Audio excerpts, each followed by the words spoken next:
All right, let's dive right in. When you think about the hardware that powers AI, one thing probably pops into your head, right? The GPU. But here's the thing.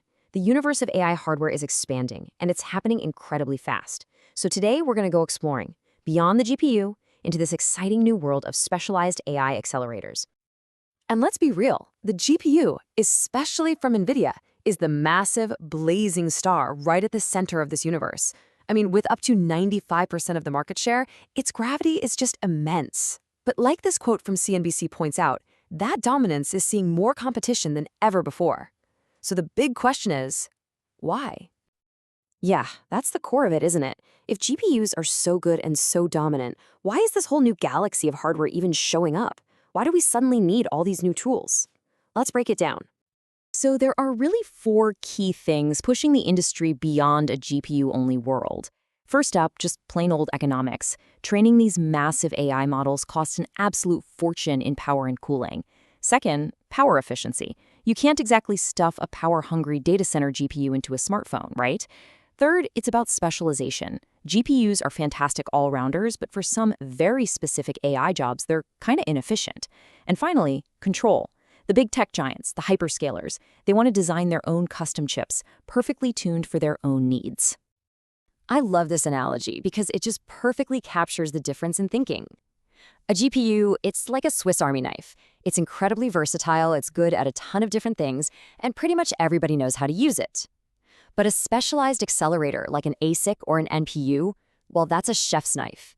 It is perfectly designed to do one thing, say chopping vegetables, with just breathtaking speed and precision. Now, it's not going to help you open a can of beans, but for its one special job, it is absolutely unbeatable. Okay, so with that whole chef's knife idea in mind, let's go on a little tour of these new worlds. It's time to actually meet the accelerators that are shaking things up. First up, you've got the giants. Google with its TPUs, their tensor processing units, Amazon with its chips Trainium and Inferentia, and Microsoft with Azure Maya. These are the huge cloud providers, and they're literally building their own custom silicon, their own set of chef's knives to make their data centers more efficient, slash their costs, and offer really unique, super high-performance services to all of us. And then you have companies that are taking a radically different path. Just take Cerebras. This quote about their CS3 chip is it's mind-blowing.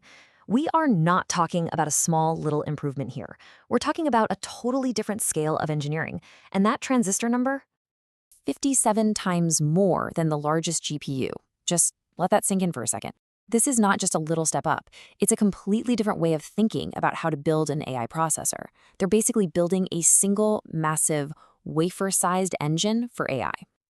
And it's not just Cerebras. The whole ecosystem is just buzzing with other specialists. You've got Intel's Gaudi chips, Graphcore's IPUs, or intelligence processing units, SambaNova's RDUs, those are reconfigurable data flow units, and Groq's insanely fast LPUs, their language processing units.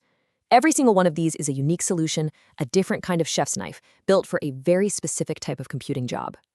So, you're probably wondering, okay, great, but how do I get my hands on any of this?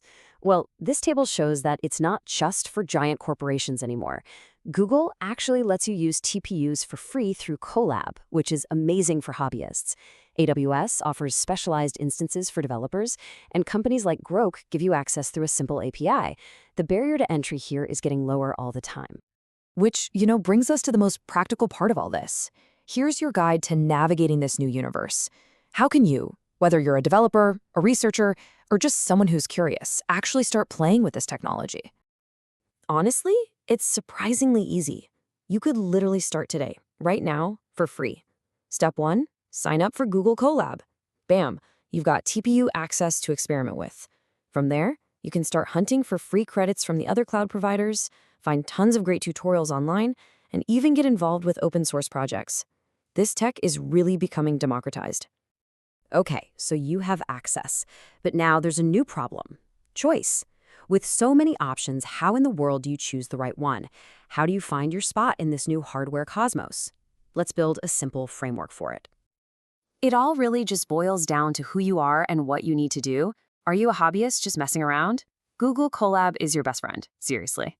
A researcher who needs massive scale? Look into programs like the TPU Research Cloud. A developer building a real application?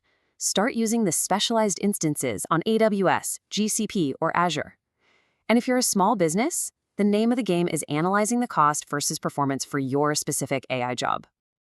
And hey, here is a really critical piece of advice for anyone thinking of building a business on this tech. The performance gains are super tempting, I get it, but you have to be so careful about vendor lock-in. The more you can keep your software portable and independent of any one framework, the more freedom and flexibility you're going to have down the road as this landscape keeps changing. So what does this all add up to for the future? Well, we're clearly moving toward a universe that's just packed with incredible new possibilities, and it's a future that's really defined by one key idea. And that idea is heterogeneous computing. It sounds pretty technical, I know, but the concept is actually very simple.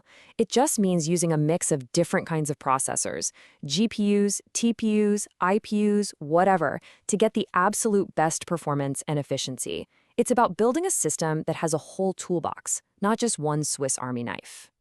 So, look, the most important takeaway is this. The future is not some big battle for one chip to rule them all. The GPU is going to stick around, it'll still be a cornerstone. But the real future is a diverse ecosystem where you get to pick the absolute perfect specialized tool for the specific AI job you need to get done. It's all about optimization, efficiency, and being smart about our hardware. And that leaves us with one final and I think really fascinating question. For years, our AI dreams were kind of limited by the tools we had. But now, with a whole new universe of specialized tools opening up, what previously unimaginable problems can we finally start to solve? What new frontiers will AI explore next?